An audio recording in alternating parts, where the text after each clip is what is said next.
Haryana BJP चुनाव समिति की घोषणा हुई है। चुनाव समिति की घोषणा में चौधरी वीरेंद्र सिंह को भी बड़ी जिम्मेदारी मिली है। पूर्व केंद्रीय मंत्री हैं और इनके एक्सपीरियंस को बीजेपी किस तरीके से देखती है सर? काफी सीनियर लीडर हैं, आपकी बड़ी जिम्मेदारी आपको मिली है क्योंकि लोकसभा चुनाव है और जिस तरीके से चुनाव समिति में आपको शामिल किया गया। ठीक है। मेरा सिर्फ लंबी राजनीति नहीं, मैं संगठन का आदमी रहा हूँ और संगठन में मेरी बड़ी वरिष्ठ भूमिका रही है। जब मैं कांग्रेस में था 7 राज्यों में तो मैंने टिकटें खुद बांटी हैं।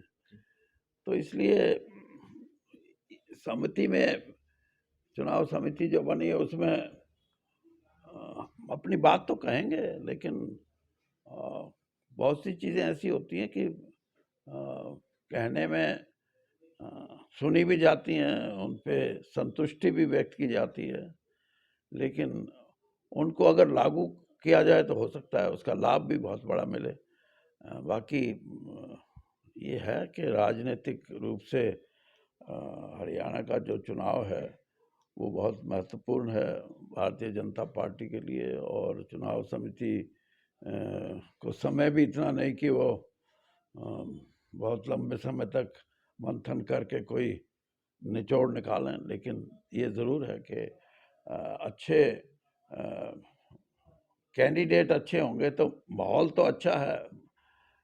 जहाँ तक चुनावी वातावरण है उसमें हरियाणा में भारतीय जनता पार्टी को अच्छी कामयाबी मिलने की उम्मीद है। सर 2 दिन का अधिवेशन हुआ, उस अधिवेशन में आप भी थे। जिस तरीके से मैं स्पीच देख रहा था, चाहे पीएम मोदी की बात करें, राष्ट्रीय अध्यक्ष जेपी नड्डा, जो नए वोटर हैं उनको उनसे जुड़ने की बात कर रहे थे, पन्ना प्रमुख बूथ तक जाने की बात कर रहे थे कि जो नए वोटर हैं उनको जोड़ने की कोशिश की जाए। हरियाणा में आप किस तरीके से देखते हैं सर? जो भी पार्टी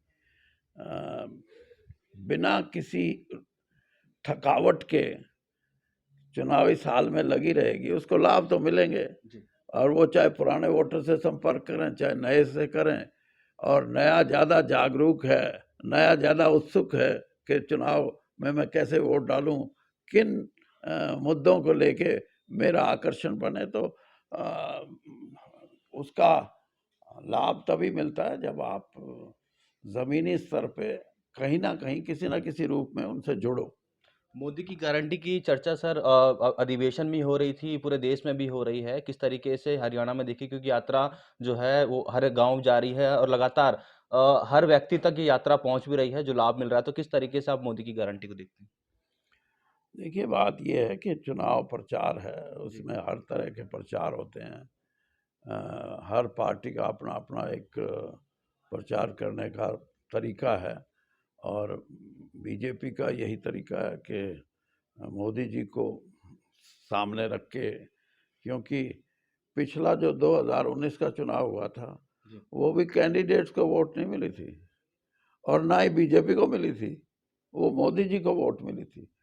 अब भी उसी तरीके से मोदी जी को आगे रख के पार्टी मैदान में उतर रही है, और जो मुद्दे हैं उन पे भी विशेष रूप से प्रचार किया जा रहा है, और लगता है कि अच्छा, जैसे मैंने कहा, वातावरण अच्छा है बीजेपी के लिए, और हरियाणा में अच्छे परिणाम होने की उम्मीद है। सर जिस तरीके से हम बात कर रहे हैं, लोकसभा चुनाव की बात कर रहे हैं, पर किसान जिस तरीके से प्रदर्शन कर रहे हैं अपनी मांगों को लेकर, आपके लगातार हमने बयान भी देखे, किस तरीके से देखते हैं सर? क्योंकि बैठकें तो हो रही हैं पर नतीजा नहीं निकल रहा है सर।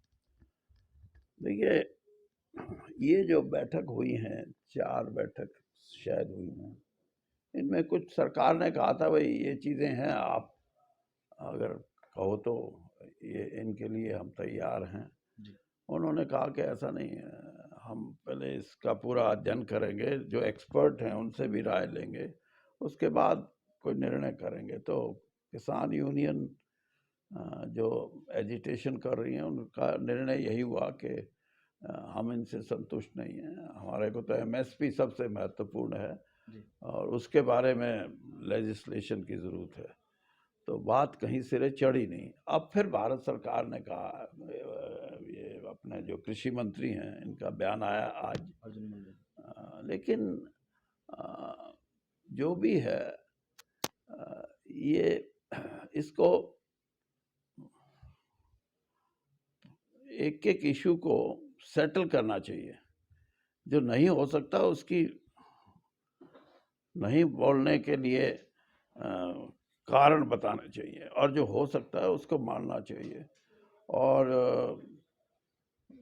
कई ऐसे कारण हैं जिससे मुझे लगता है कि अगर निर्णय समय पे हो जाते हैं तो एक तो व्यवस्था जिसको बोलते हैं हम, कि चुनावी माहौल हो, चुनावी साल हो, चुनावी महीने हैं बल्कि अब तो, उसमें अगर इस तरह के व्यवस्था ठीक रहे तो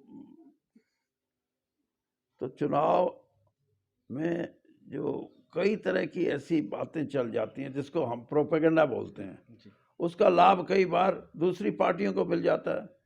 तो उससे भी मैं ये कहूँगा कि इसका जल्दी निर्णय होना चाहिए, और जल्दी इस पे बात होके, बात तो सेटल तभी होएगी जब, निष्कर्ष तो तभी निकलेगा, और दोनों पार्टी बैठ के बात करेंगी और विस्तार से बात करेंगी और परिणाम स्वरूप बात करेंगे कि हम परिणाम निकालेंगे तो अच्छा माहौल कायम रह सकता है। बहुत बहुत धन्यवाद सर खबर अभी तक से बातचीत करने के लिए। तो ये थे पूर्व केंद्रीय मंत्री चौधरी वीरेंद्र सिंह, जिन्होंने खबर अभी तक से खास बातचीत की। राजा पटेल, दिल्ली, खबर अभी तक।